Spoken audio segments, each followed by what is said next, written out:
끝까지 견디는 자는 구원을 받으리라 라는 제목을 가지고 말씀을 전하고자 합니다. 예수님께서 서기관과 바리새인들을 크게 책망하시고 성전 밖으로 나오셨을 때 한 제자가 성전 건물을 가리키며 말씀을 드렸습니다. 아까 예수님이 성전이 황폐할 것이다 라고 예언을 하셨는데 그 말씀이 무슨 뜻이냐 라고 여쭤본 것입니다. 예루살렘 성전은 원래 BC 19년에 유대인의 환심을 살 목적으로 에돔 사람인 헤롯 대왕이 건축을 했지만 예수님 당시까지만 해도 준공되지 못한 상태였습니다. 그럼에도 성전 건물은 아름답고 화려한 흰 대리석과 휘황찬란한 귀금속과 보석들로 장식되어 있었기 때문에 보는 이들로 하여금 감탄을 자아내게 했습니다. 그들은 이렇게 아름다운 성전 건물이 황폐해진다는 말이 믿어지지 않았을 것입니다. 그러자 예수님께서는 네가 이 큰 건물들을 보느냐? 돌 위에 돌 하나도 남지 않을 것이다 라고 말씀을 하셨어요. 예루살렘 땅의 6분의 1을 차지하고 있는 거대한 성전이 돌 위에 돌 하나도 남지 않고 무너질 것이라는 예언을 믿을 사람들은 없었을 것입니다. 우리 역시 견고하고 돌처럼 단단해 보이는 이 세상이 심판을 받을 것이라는 말씀을 믿고 지금의 삶을 돌아보는 사람은 많지 않을 것입니다. 이스라엘 사람들은 진리를 깨닫지 못하고 자기 생각대로 살았음에도 불구하고 그들은 성전 건물을 화려하게 지어놓고 그것이 마치 자신들의 믿음이 충만한 것처럼 생각하고 있었습니다. 그런 인간의 생각을 부수기 위해서 예수님께서는 돌 위에 돌 하나도 남지 않을 것이다 라는 강한 부정을 하고 계시는 것입니다. 이 예언은 AD 70년 티투스에 의해서 성전이 불태워졌습니다. 건물을 완전히 파괴하라는 명령을 받은 로마 군인들에 의해 돌 위에 돌 하나도 남지 않고 모두 다 파괴되고 만 것입니다. 제자들이 만약 예수님의 이 말씀을 믿었다면 이들은 모든 현상을 꿰뚫어보는 진리를 밝게 보는 그리고 지혜를 가졌을 것입니다. 누가복음 21장 5절에 어떤 사람들이 성전을 가리켜 그 아름다운 돌과 헌물로 꾸민 것을 말하며 예수께서 이르시되 성전을 이렇게 아름답게 꾸밀 수 있는 것은 그만큼 성도들의 헌신이 있었기 때문에 성전을 장엄하게 화려하게 꾸밀 수 있었다라고 제자들은 생각하고 있었을 것입니다. 이것이 바로 사람의 생각이라 말이죠. 지금도 교회 건물을 상상할 수 없을 만큼 크게 짓고 있습니다. 화려하게 지으면 성도들은 그 건물을 보면서 자신의 믿음이 대단하다라는 생각을 하고 있을 것입니다. 그래서 지금 경쟁이나 하듯 건물을 올리고 있으며 그로 인해 성도들이 파산하는 일들이 비일비재하게 일어나고 있습니다. 이 땅에서 천국의 삶을 살아야 되는 성도들이 교회로 인해서 불행한 삶을 살고 있다는 거예요. 물론 자신의 전부를 드린 과부처럼 최선을 다하는 헌신은 하나님께 칭찬을 받을 것입니다. 하지만 하나님께서 어떤 믿음을 받으시는지에 대해서 성도들은 생각해야 한단 말이죠. 제가 말씀을 드리고 싶은 것은 성전 건물을 아름답게 꾸미려고 하지 말고 성도들의 심령을 진리의 말씀과 신실한 마음으로 채워야 한다는 것입니다. 신실한 말씀과 신실한 믿음으로 우리들의 심령이 채워져 있으면 누가 강요하지 않아도 하나님을 위해서 자연스럽게 헌신하기 때문에 그렇습니다. 고린도전서 13장 16절에서 17절에 너희는 너희가 하나님의 성전인 것과 하나님의 성령이 너희 안에 계시는 것을 알지 못하느냐. 누구든지 하나님의 성전을 더럽히면 하나님이 그 사람을 멸하시리라. 하나님의 성전은 거룩하니 너희도 그러하니라. 사도 바울은 성도들이 바로 성전이다 라고 가르치고 있습니다. 성령께서 성도들과 함께 계시므로 성도들은 성령 하나님께서 함께 계신 그 성전을 더럽히지 않기 위해서 거룩한 삶을 살아내야 하는 것입니다. 하나님께서는 성도들의 곁에 계시는 것이 아니라 말이죠. 성도들과 함께 계시면서 모든 것을 도와주시고 인도하시며 책망하시는 것입니다. 17절만 따로 떼어놓고 보면 성전 건물을 더럽히면 하나님이 그 사람을 멸하실 것이고 성전 건물이 거룩하니까 성도들도 거룩하게 살라는 말씀처럼 들릴 것입니다. 하지만 사도 바울은 그리스도를 영접한 성도들이 바로 하나님의 성전이다 라고 말하고 있는 거예요. 이런 관점에서 지금 예수님의 말씀을 생각해 본다면 성전 건물이 아무리 화려하고 웅장하게 지어져도 그 건물 안에 있는 너희들의 심령, 그러니까 하나님을 섬긴다고 자부하는 너의 삶이 너무나 더럽다는 것입니다. 성전 건물은 하나님을 섬기는 사람들을 위해서 있는 것이지 그 건물이 하나님께 영광을 드릴 수 있다거나 거룩함을 내는 것이 아니라고 말씀하시는 것입니다. 예수님께서는 그들 안에 탐욕과 방탕으로 가득하다고 하셨고 회칠한 무덤과 같아서 겉은 아름답게 꾸몄지만 그 안에는 죽은 사람들의 뼈와 모든 것이 가득하다고 말씀하셨습니다. 사람들은 겉모습을 보기 때문에 화려하게 꾸미는 것을 좋아해요. 값비싸고 그 자기를 치장하고 나가면 사람들이 자기에게 고개를 숙이기 때문에 분수에 넘게 비싼 것으로 치장하려고 하는 것입니다. 하지만 하나님께서는 그 모든 것들의 주인이기 때문에 겉모습이 아니라 성도들의 그 심령을 보시는 것입니다. 만약 바리새인들이 과부처럼 진심으로 충성하기도 하고 구제하기도 하면서 성전을 아름답게 꾸몄다면 하나님께서 칭찬하셨을 것입니다. 하지만 이들의 신앙은 진리와 상관이 없다 말이죠. 자신들이 높임을 받기 위해서 성전 건물을 화려하게 꾸몄기 때문에 하나님께서는 책망하시는 것입니다. 돌 위에 돌 하나도 남지 않고 모든 것이 다 무너질 것이다 라는 말씀이 두려웠던 베드로와 야고보와 요한은 예수님께 다시 여쭤봅니다. 그러면 어느 때 이런 일이 일어나겠으며 마지막 때에는 무슨 징조가 있겠습니까? 라고 여쭤보았어요. 예수께서는 너희가 많은 사람들의 미혹을 받지 않도록 주의해라 라고 말씀을 하시면서 많은 사람이 내 이름으로 와서 자기가 예수라고 거짓말을 하면서 많은 사람을 미혹해 지옥의 자식으로 만들 것이다 라고 말씀을 하셨어요. 2000년 전에 예수님께서 염려하시면서 하신 이 말씀을 지금 우리는 우리의 세대에서 보고 있습니다. 너무나 많은 사람들이 자기를 예수라고 말하고 있고 어처구니 없게도 수많은 사람들이 그 말에 속아서 자신들의 영혼을 팔고 있습니다. 이렇게 일어날 일들을 미리 말씀해 주셨지만 사람들은 성경을 읽지 않기 때문에 거짓 복음에 속고 거짓말에 속고 있습니다. 이런 일이 일어나는 것은 종말이 가까워오는 증거다라고 말씀을 하셨어요. 그러나 전쟁과 천재지변이 일어나는 것을 보고 듣게 되어도 이것이 끝이 아니라 시작이다 라고 말씀하신 것입니다. 아주 무서운 말씀이죠. 민족이 민족을, 나라가 나라를 대적할 것이고 곳곳에 지진과 기근이 있을 것이므로 너희들은 허락되는 시간까지 최선을 다해서 복음을 전해야 한다 라고 말씀을 하셨습니다. 우리는 날마다 이 모든 것을 실제로 지금 보고 있단 말이죠. 어떤 때는 전쟁의 소식을 들으면서 감당하지 못할 정도로 두렵기도 하고 홍수와 지진으로 인해 고통을 당하는 것을 보기도 하며 우리가 실제로 당하고 있습니다.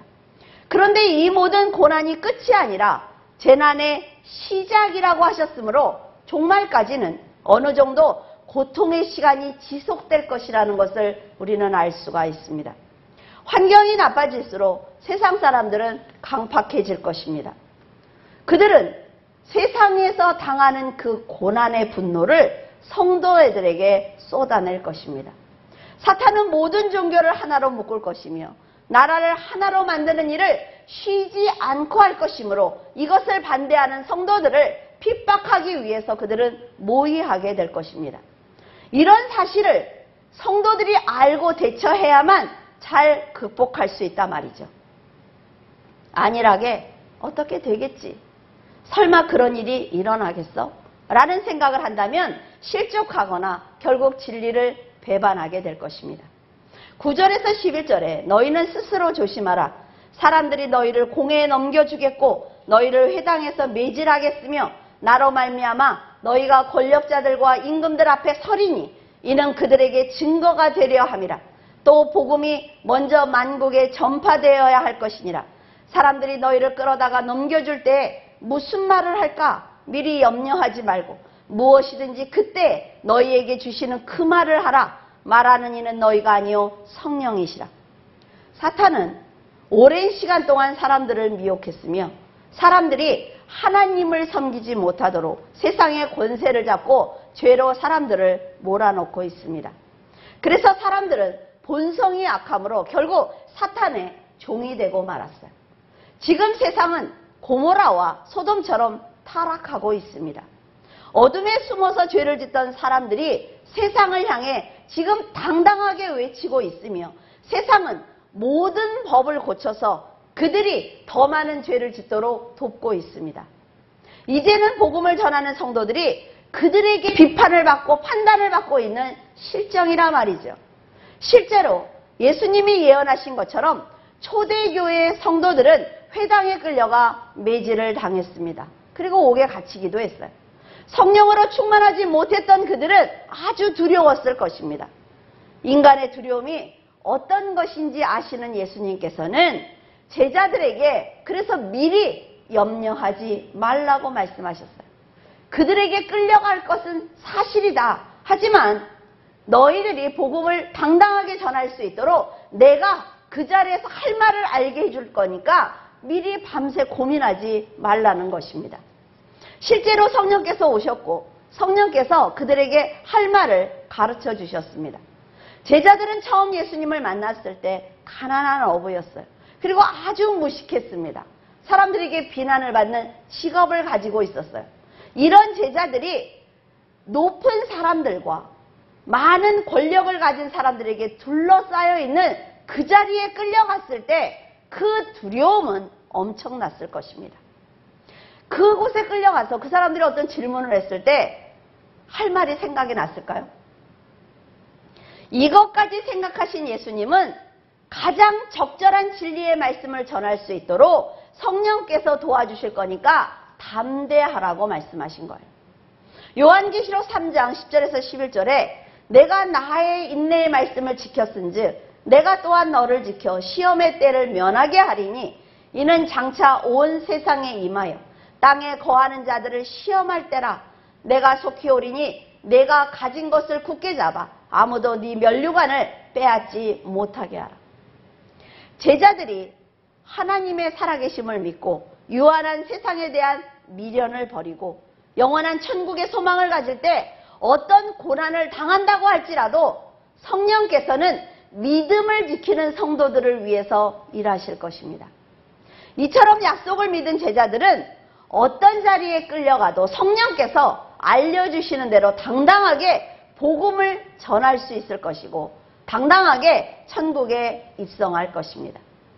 예수님은 또다시 더 두려운 말씀을 하셨어요.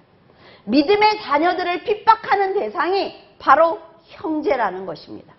아비이고 자식이며 가장 가까운 친척들과 친구들이다 라는 말씀을 하셨어요. 믿고 의지했던 가족들이 가장 먼저 배신할 것이며 그리스도인은 친척과 가족들이 두려워서 숨는 그 고통의 날이 있을 것이다 라고 말씀을 하셨습니다. 하지만 그럼에도 불구하고 너희들은 머리털 하나도 상하지 않도록 내가 도와줄게 라는 약속을 하셨습니다. 그런데 재밌는 것은 이 약속을 들은 이 말씀을 직접 들은 제자들이 모두 다 순교했다는 것입니다. 이것을 보면 예수님이 하신 약속은 세상의 마지막을 아는 너희들, 천국의 소망을 가진 너희들의 구원과 믿음은 어떤 핍박으로도 빼앗기지 않도록 내가 지켜줄게 라는 약속인 것입니다. 그러므로 너희가 내 이름으로 말미암아 모든 사람에게 미움을 받겠지만 끝까지 견디는 자는 구원을 받을 것이다 라고 말씀하신 거예요. 여러분, 세상은 언제 어떤 일이 일어날지 알 수가 없습니다. 그리고 그 일로 인해 어떤 핍박이 시작이 될지 전혀 알 수가 없지만 우리가 믿음으로 준비만 하고 있다면 능히 이길 수가 있습니다. 그 당시 예수님을 믿는다는 이유만으로 로마에게 고통을 당하고 있던 성도들은 마가가 기록한 이 말씀을 보면서 아주 큰 위로를 받았을 것입니다. 잡히기만 하면 처형을 당하는 상황에서 핍박을 당할지라도 끝까지 견디는 자는 구원을 받을 것이다 라는 이 말씀이 그들에게 소망을 주었을 것입니다. 이렇게 감당하지 못할 핍박과 고통을 간절한 믿음으로 이겨낸 성도들의 헌신이 있었기 때문에 우리들은 지금 쉽게 구원을 받을 수가 있는 것입니다. 우리도 앞서간 믿음의 선조들처럼 많은 영혼들을 위해서 헌신해야 하며 기도해야만 할 것입니다. 14절에서 18절에 멸망에 가증한 것이 서지 못할 곳에 선 것을 보거든 그때 유대에 있는 자들은 산으로 도망할지어다. 지붕 위에 있는 자는 내려가지도 말고 집에 있는 무엇을 가지러 들어가지도 말며 밭에 있는 자는 겉옷을 가지러 뒤로 돌이키지 말지어다. 그날에는 아이벤 자들과 젖먹이는 자들에게 화가 있으리로다. 이 일이 겨울에 일어나지 않도록 기도하라. 누가는 멸망에 가증한 것이 서지 못할 곳에 선 것을 보거든 이 말씀을 예루살렘이 로마 군대에 에워싸이는 것을 보거든 산으로 도망하라 라는 것으로 기록했습니다. 예루살렘은 68년에 로마 장군 베스파시아누스에 의해 포위를 당한 적이 있지만 그때 네로가 죽었기 때문에 네로의 죽음으로 위기를 모면했습니다. 하지만 70년에 베스파시아누스 황제, 그 황제의 아들인 티투스에 의해서 3일 만에 함락을 당하고 만 것입니다. 교회사를 기록한 유세비스의 책을 보면은 그 당시 그리스도의 가르침에 충실했던 많은 성도들이 전쟁이 나기 전에 베레아 지방에 있는 펠라에 피신처를 준비했다라고 기록을 하고 있어요. 유대인들은 말씀대로 전쟁이 나면 산으로 도망할 준비를 하면서 살았던 것입니다. 두려움이 몰아치는 그날에는 아이벤 자들과 젖먹이는 자들에게 화가 있을 것이며 백성들은 죽임을 당할 것이고 이방에 사로잡혀갈 것이다 라는 예언을 하셨어요. 전쟁이 난다면 그 누구보다도 임신한 여인과 젖먹이는 여인들이 가장 큰 고통을 당할 것입니다. 아내가 임신하고 젖을 먹이는 가정이 많았을 것이므로 사랑하는 사람들이 고통을 당하지 않도록 이런 고난이 겨울에 일어나지 않도록 기도해라 라고 말씀하신 거예요. 이렇게 아주 단호하게 말씀하신 것을 보면 반드시 이런 고난이 일어날 것이다 라는 것을 말씀해 주신 거예요. 임신한 여인과 젖먹이가 있는 여인이 고통을 당하는 일이 일어날 것이니 준비하라고 말씀하신 것입니다. 멸망에 가증한 것이다 라는 말은 원래 이교도의 우상숭배와 가증한 일들을 가리키는 말입니다. 하나님의 영광을 모독하는 사탄의 세력이 성전을 황폐할 것이다 라고 말씀을 하신 거예요. 로마의 공격을 받게 된 예루살렘이 얼마나 상황이 급했으면 집에 있는 무엇을 가지러 들어갈 시간도 없다고 하셨을까요? 예수님은 이렇게 어려운 상황이 생길 것이므로 도망가야만 하는 예루살렘 백성들이 너무나 불쌍했을 것입니다. 하지만 그들은 순종하지 않았어요. 이렇게 가르쳐 줬는데 설마 그런 일이 있겠어? 라는 생각을 한 거죠. 그런데 결국 엄청난 고통을 당했습니다.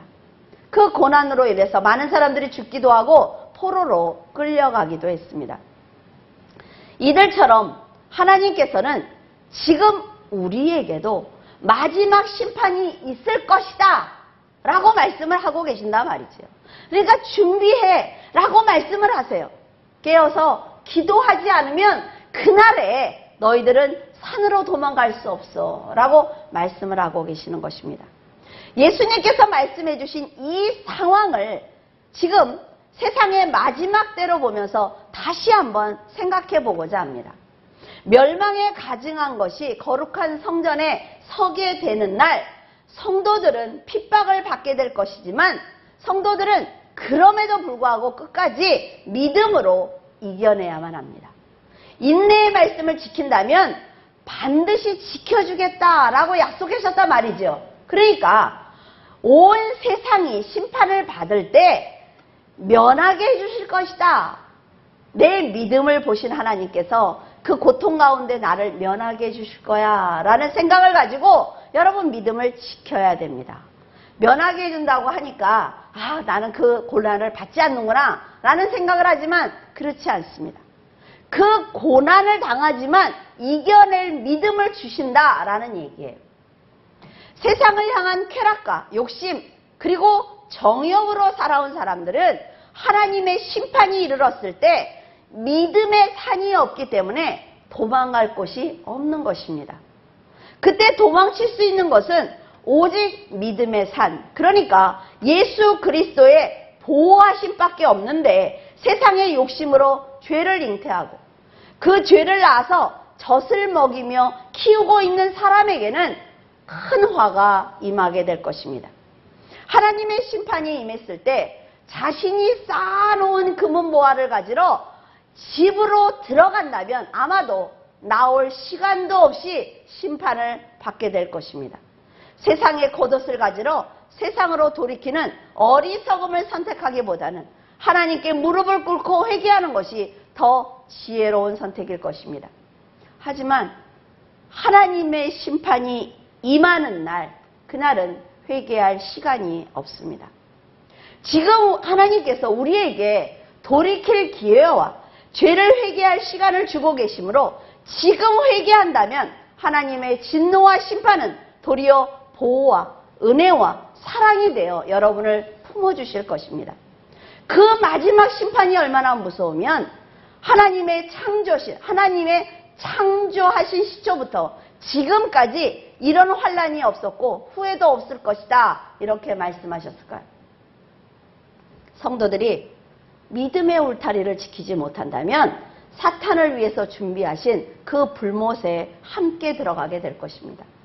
지금 예수님께서는 한 영혼이라도 더 구원하기 위해서 간절한 마음으로 말씀을 전하고 계십니다.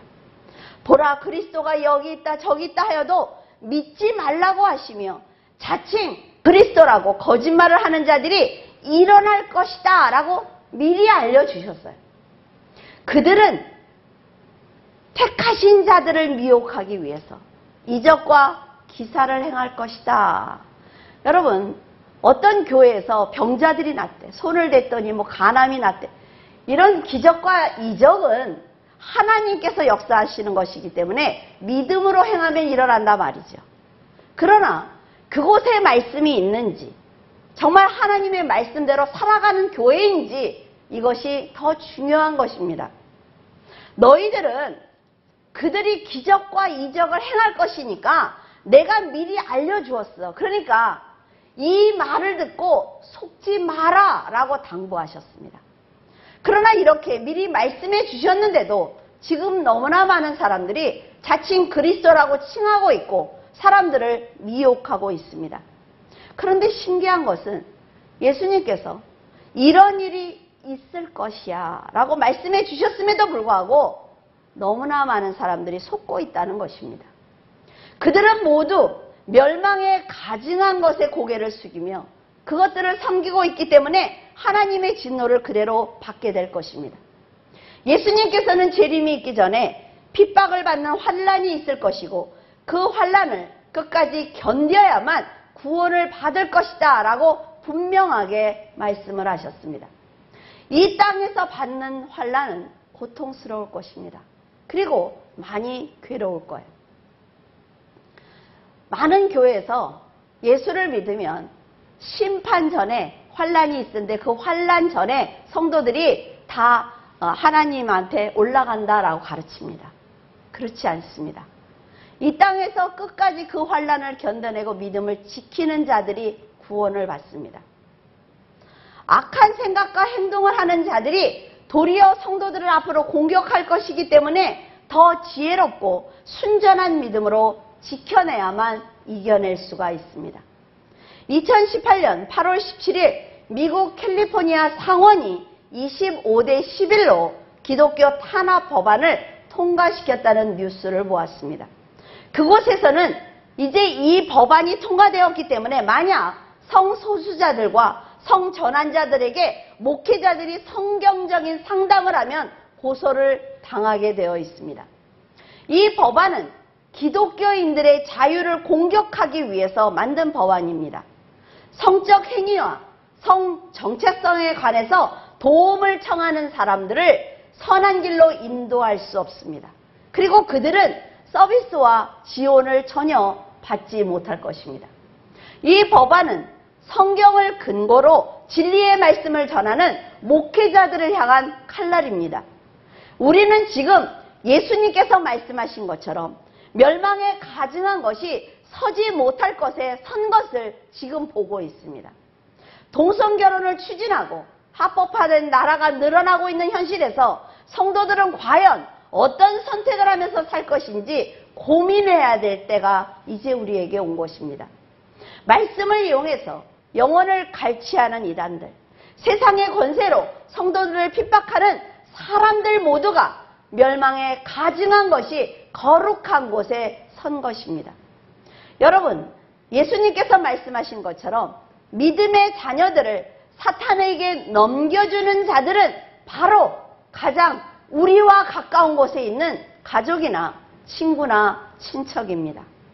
지금 우리들이 가장 가까운 데 있는 사람들을 전도하지 못한다면 그들에 의해 고통을 당하게 될 것입니다. 그래서 진리의 말씀을 우리가 먼저 올바로 배워야 하는 것입니다.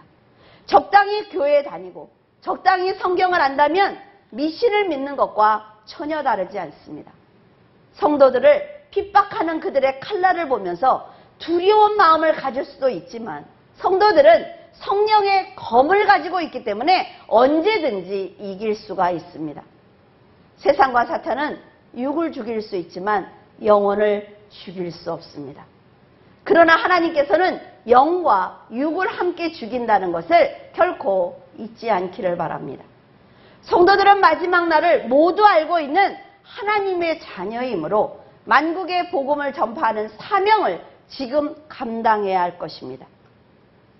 사탄의 공격을 두려워하지 말고 말씀의 검을 가지고 상대한다면 하나님은 여러분을 위해서 먼저 싸우실 것입니다. 이 세상이 지금 성경 말씀대로 이루어지고 있단 말이죠. 그러면 천국이 실존하는 곳이라는 것이 사실이다라는 걸 증명하는 것입니다.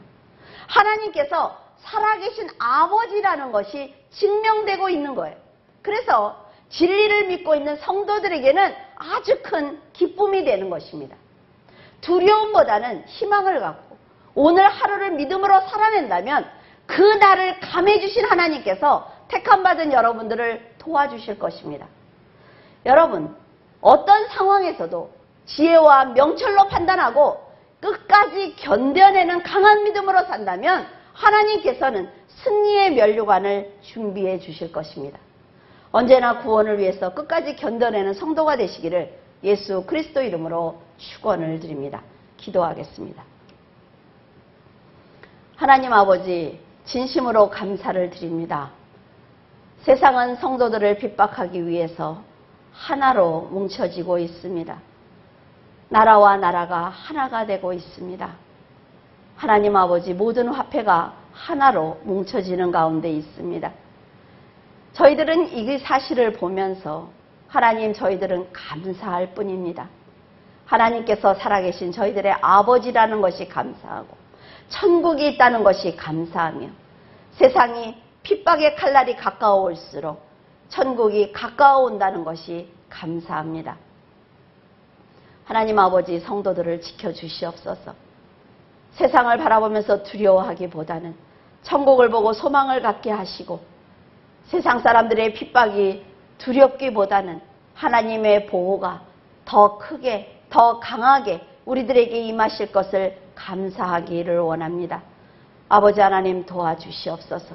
믿음으로 살게 하시고 성령의 검을 날카롭게 갈게 하시며 언제나 주님의 품 안에서 믿음으로 살아갈 수 있도록 도와주시옵소서. 언제나 감사하며 우리 주 예수 그리스도 이름으로 기도드립니다. 아멘.